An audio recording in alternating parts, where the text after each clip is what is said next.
इसको हटाओ तुम।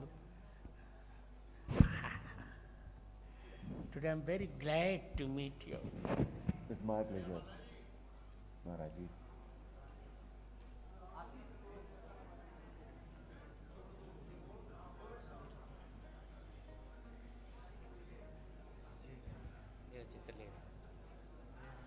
नहीं, मैं कह रहा हूँ उधर से हट जाओ। सब लोग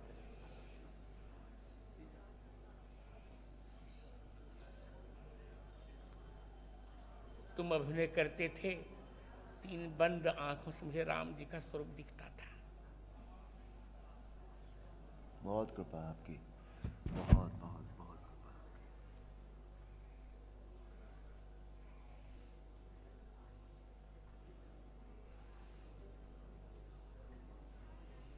भले और लोगों ने अरुण को अरुण देखा हो, पर ये जब अभिनय करते थे तब इनमें राम जी का आवेश होता था।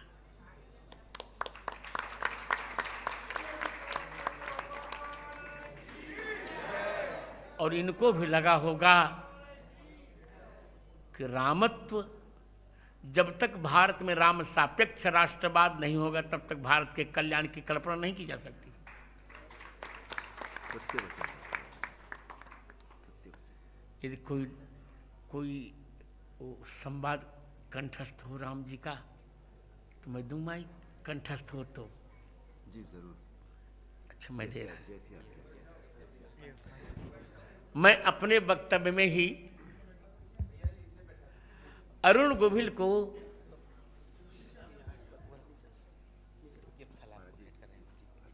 फल दे रहे हैं, राम जी फल। राम जी नहीं दे रहे हैं, अब अरुण दे रहे हैं। अरुण दे रहे हैं।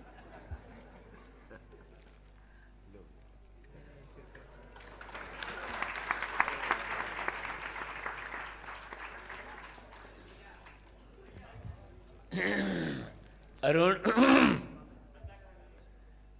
मेरी जीवन का सबसे बड़ा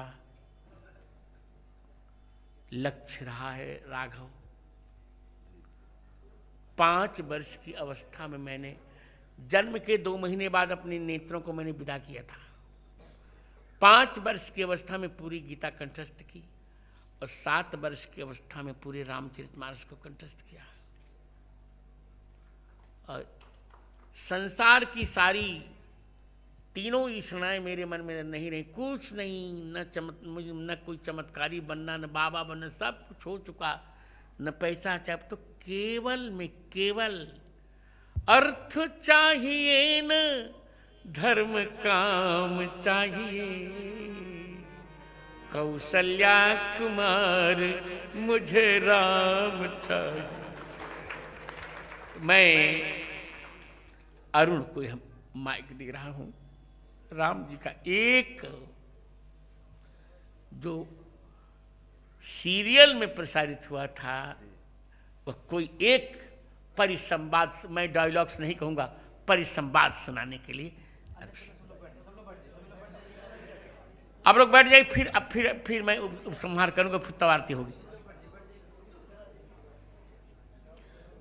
परम पूज्य महाराज जी के चरणों में कोटि कोटि वंदन। आप सभी बहनों भाइयों, आप सबके चरणों में नमन।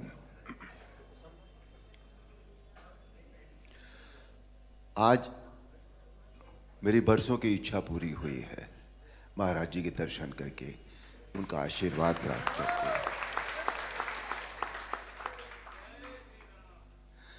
जिस स्नेह के साथ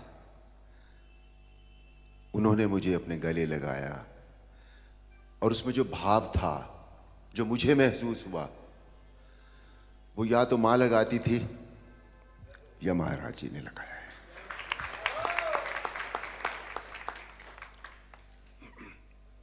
महाराज जी की आज्ञा हुई है रामायण का एक परिसंवाद सुनाने की।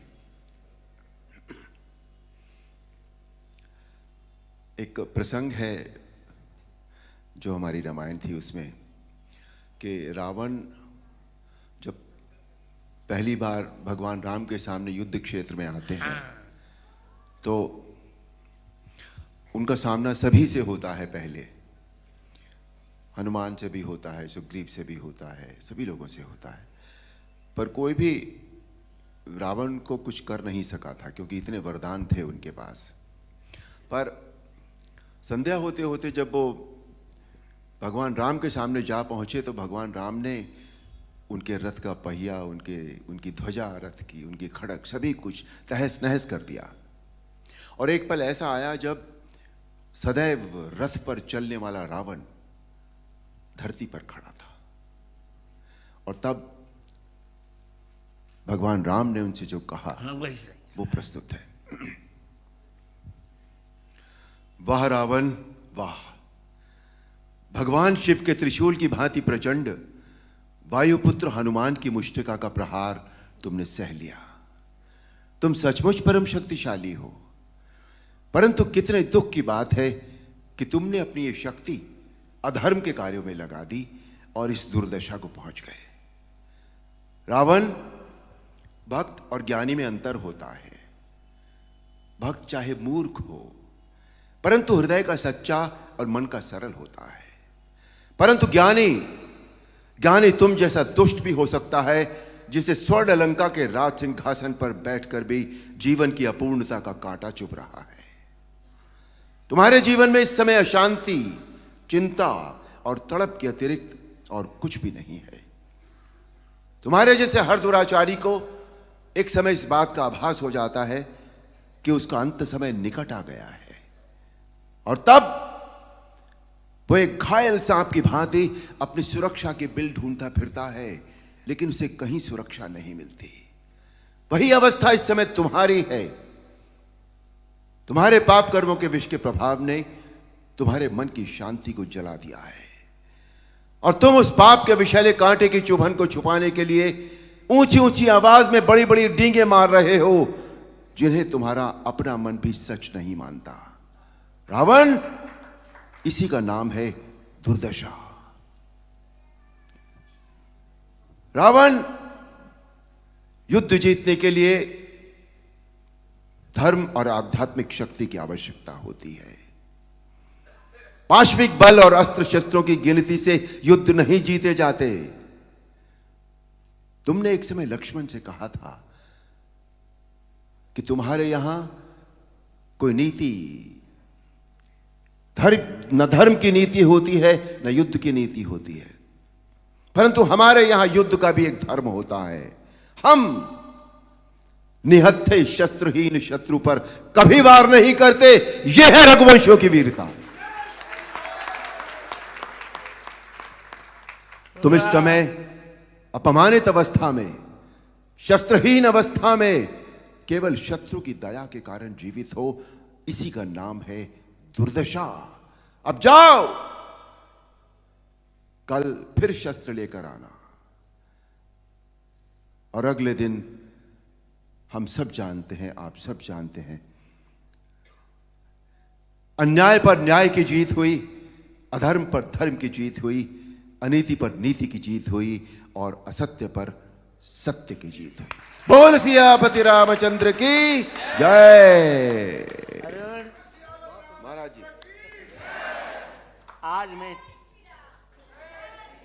मैं तुम्हें क्या दूं? इतना ही दूंगा। तुमने बंद आंखों से मैंने राम जी को देखा है, और तुम मेरे छोटे भाई से, तुम जान के बोल रहा हूं, आप नहीं बोल रहा हूं। यदि तुम चाहोगे तो जगत गुरु रामानंदाचार्य होने के नाते मैं तुम्हें राम मंत्र की दीक्षा अवश्य दूंगा। अहो भाग्य महाराज, अहो भाग्य स्वामी जी। बैठिए बैठिए, 2 वाक्य बोल के फिर विश्राम होगा। जो वाक्य अरुण जी ने आज राम जी का जो परिसंवाद सुनाया, उसका श्लोक है वाल्मीकि रामायण का। प्रयाहि जानामि, बहुत अच्छे। प्रयाहि जानामि रणार्दितस्तम, इसी का परिसंवाद सुना रहे थे। प्रविश्य रात्रिंचर राजलंका, आश्वस्य निर्याहि रथी च धन्वी, तदा बलम प्रेक्षसि में रथस्थ। और अब यही बात प्रया ही, रावण लौट जाओ, जाना में रणार्थ, मैं जानता हूं तुम युद्ध में थक गए हो, जाओ प्रवेश, हे रात्रिंचर राज, राक्षस राज, लंका में प्रवेश करके आश्वस्त थोड़ा विश्राम करके रथ लेकर धनुष लेकर फिर युद्ध में आओ और फिर मेरा बल रणांगण में देख लेना। मुझे यह कहने में बहुत हर्ष हो रहा है कि यह परिसंवाद मैंने ही रामानंद सागर को लिखवाया था।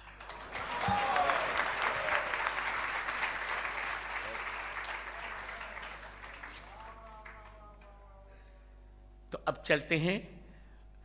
मैं अपेक्षा करूंगा कि आयोजन के संयोजक मेरे पुत्रकल्प कृष्णचंद्र ठाकुर भी अरुण जी को मंगलाशासन देंगे 2 वाक्यों में, और फिर आरती होगी। आज कथा यहीं विश्राम ले रही है। आज हमारे पौत्र ने थोड़ी विलंब किया तो इसके कारण कथा रुकी, कल चकाचक सुनाएंगे। अरे हाँ, नीचे बिठाते हैं। अरे ये बालक माला ये सब्जी का पुत्र है, डिप्टी सिंह। I know. तो अरुण जी आएंगे, इसी बीच में आएंगे आप, आपको मैं राम मंत्र की दीक्षा दूंगा, यही मेरा पुरस्कार होगा। अब मैं आहूत करता हूं आयुष्मान भागवत भास्कर, मेरे प्यारे प्यारे लाडले पुत्र श्री कृष्णचंद्र शास्त्री को 2 वाक्य कहने के लिए फिर आरती करते हैं।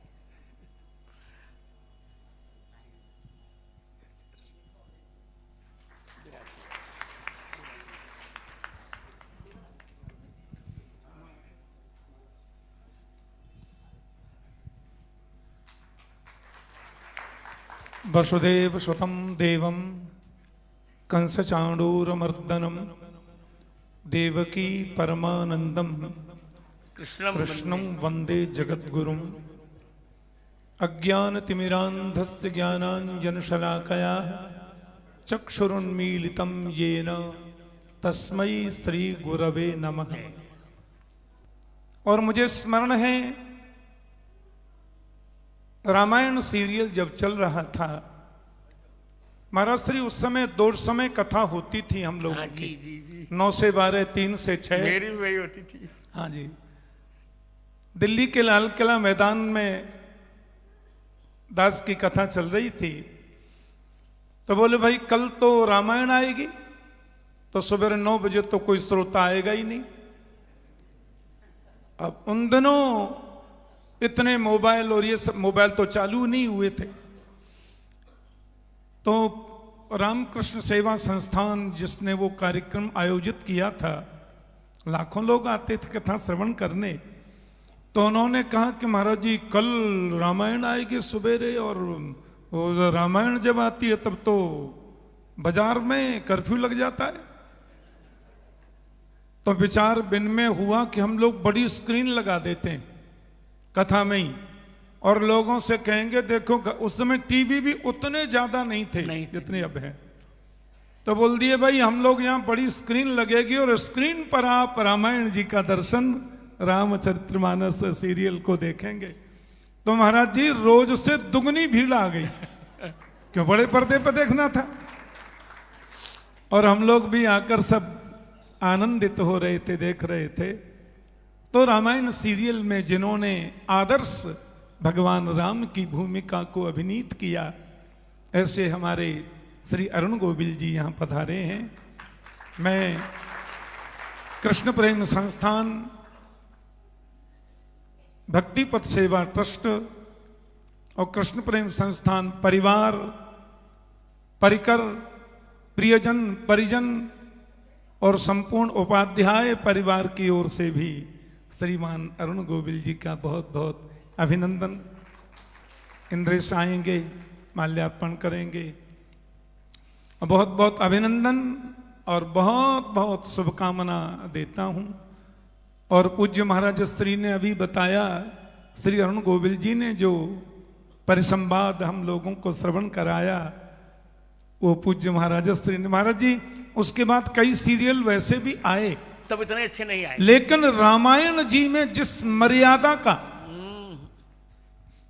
रामायण में जिस मर्यादा का और जिस शब्दावली का प्रयोग हुआ था, इसका मूल कारण क्या था? मैंने देखा श्री रामानंद सागर जी ने रामायण सीरियल की संरचना से पहले भारत के समस्त शीर्ष संत विद्वानों से मिलन किया, उन सबके चरणों में जाके बैठे, सबसे शास्त्रीय सम्मति प्राप्त की। इसलिए महाराज जी रामायण सीरियल में मुझे लगता है एक भी वक्तव्य और एक भी दिन का एपिसोड ऐसा नहीं था जिसको आप जरा भी अशास्त्रीय कह सकें। इसलिए, और उसके जितने पात्र थे वो सबने भी किस मर्यादा का अनुपालन जीवन में किया। तो ये सब देवो भूत्वा देवम यजेत, ये शास्त्र की आज्ञा है। आहार शुद्धौ सत्व शुद्धि सत्व शुद्धौ ध्रुवा स्मृति, और सीधी भाषा में कहते हैं जैसा खाओ अन्न वैसा होवे मन, जैसा पियो पानी वैसी होवे। तो मुझे उन दिनों हम लोग युवा थे महाराज जी, तो सब एक एक बात इन लोगों के बारे में जानते रहते थे। तो मुझे लोगों ने बताया कि सीरियल में जितने लोग भी काम कर रहे हैं वो सब उस दरमियान प्योर वेजिटेरियन हैं, खान पान की शुद्धि, रहन सहन की शुद्धि, पवित्रता का पूरा ध्यान रखते हैं। और हमारे अरुण गोविल जी के प्रति तो लोगों के अंतस्थ में ऐसी भावना जागृत हुई है कि मुझे लगता है रामायण सीरियल पूर्ण होने के बाद वर्षों तक लोग इनका नाम ही नहीं जानते। राम जी कहते थे कि राम जी आ गए, राम जी का दर्शन। कृष्ण जन्म स्थान पर तकरीबन 2005 या 6 में दास ने राम कथा की, तो महाभारत में जिन्होंने कृष्ण का अभिनय किया था वे उस कथा में पधारे, तो लोग नीति भारद्वाज जी। तो महाराज जी मैंने देखा सारी जनता अरे कन्हैया जी आ गए, कन्हैया जी आ गए, ऐसा उनका स्वागत किया। ये हमारी भारतीय वैदिक परंपरा, भारतीय वैदिक लोगों की, सनातन संस्कृति के लोगों की मानसिकता है कि वो अभिनय करने वालों में भी परमात्मा का दर्शन करते हैं। मेरे बगल में विराजमान हैं अंतर्राष्ट्रीय रासाचार्य स्वामी हरिवल्लभ शर्मा जी। महाराज जी हमारी ब्रज संस्कृति में रासलीला में जो बालक अभिनय करते हैं, आज से 50 वर्ष पहले जब हम ठाकुर जी बने थे 7-8 महीना, अब देखिए उसका परिणाम ये है कि हमको लोग ठाकुर जी नाम से दुनिया में जानते हैं, शायद लोगों को पूरा नाम पता भी न हो। तो महाराज जी हमारे यहाँ का नियम है कि जब ठाकुर जी का रूप लेकर के बालक मंच पर बैठता है तो उसके पिताजी भी साष्टांग प्रणाम करते हैं, उसके बाद लीला आरंभ करेंगे। क्या सुंदर ये संस्कृति है, और वही मूर्त रूप हमें योगी जी में देखने को मिल रहा है। अयोध्या की कितनी प्राचीन रामलीला, जब उसमें वो आते हैं कैसा पूजन करते हैं, उन स्वरूपों का पूजन करेंगे, साष्टांग दंडवत करेंगे, आरती करेंगे। ये हमारी संस्कृति है, ये हमारी परंपरा है। तो मैं बहुत बहुत अभिनंदन करता हूँ श्री अरुण गोविल जी का, और भगवान करे शरीर वर्चस्वमायुष्यमारोग्यमाविधात क्षोभमानम महीयते धनम धान्यम पशुम बहुपुत्र लाभम बहुत स्वास्थ्य लाभम बहुत समृद्धि लाभम सत्संवत्सरम दीर्घमायु। एक ब्रजवासी ब्राह्मण होने के नाते बहुत बहुत शुभकामना आपके प्रति, और महाराज जी आपके चरणों में बार बार प्रणति, बार बार प्रणाम। तो चलिए अब हम लोग आरती करेंगे, कल से फिर समय पर हैं, कल से इंद्रेश कहीं नहीं जाएगा। अब बोलिए सियावर रामचंद्र भगवान की। हाँ जल्दी। देखिए आज कितना अद्भुत संयोग है। एक समय इसी भारतवर्ष पर महर्षि वशिष्ठ जी ने प्रभु श्री राम को पढ़ाया था और उन्हें दीक्षा दी थी, और आज देखिए पूज्यपाद सद्गुरुदेव भगवान वशिष्ठ गोत्र के ब्राह्मण हैं और जैसा कि पूज्यपाद सद्गुरुदेव ने बताया कि मैं श्री अरुण गोविल जी को दीक्षा दूंगा। देखिए कितना अद्भुत संयोग है। गुरुदेव भगवान भी आज वशिष्ठ गोत्र के ब्राह्मण हैं और यहाँ पर अरुण जी उपस्थित हैं और गुरुदेव ने उन्हें दीक्षा की घोषणा दी है। और जैसे आप सबने देखा, जैसे गुरुदेव भगवान ने उन्हें गले लगाया तो वैसा ही अनुभव हुआ जैसे वशिष्ठ जी प्रभु श्री राम को गले लगा रहे हैं। तो आइए इस संयोग के आप सभी साक्षी बने। अत्यधिक विलंब ना करते हुए आइए आज की मंगलमय आरती करते हैं। यह आरती भी मेरी रचना है संस्कृत की। चलिए। वंदे भागवतम प्रभु वंदे भागवतम वेद कल्पतरु सुफलम वेद कल्पतरु सुफलम वेद व्यास कृतं प्रणमामि त्वां प्रणमामि श्री शुककीर मुखज्योत कृष्णामृतमहितं प्रभु कृष्णामृतमहितं द्वादश दिव्यस्कन्धं द्वादश दिव्यस्कन्धं ज्ञानविरति सहितं प्रणमामि त्वां प्रणमामि ब्रह्म सर्गमन्तर कपिलादिक जुष्टं प्रभु कपिलादिक जुष्टं ध्रुव प्रहलाद चरित्रं ध्रुव प्रहलाद चरित्रं भावुकतापुष्टं प्रणमामि त्वां प्रणमामि परम भागवत सुयसो गजपति सौभाग्यं प्रभु गजपति सौभाग्यं सिंधु मथन बलिदानं सिंधु मथन बलिदानं विलसित वैराग्यं प्रणमामि त्वां प्रणमामि विशद भगवदवतारं राम गुणारामं प्रभु राम गुणारामं पुण्य श्लोक सुकीर्त्या पुण्य श्लोक सुकीर्त्या पूरित जन कामं प्रणमामि त्वां प्रणमामि कृष्ण कथामृत सिंधु वाङ्मय रूप हरिं प्रभु वाङ्मय रूप हरिं श्रय हरि लीला ललितं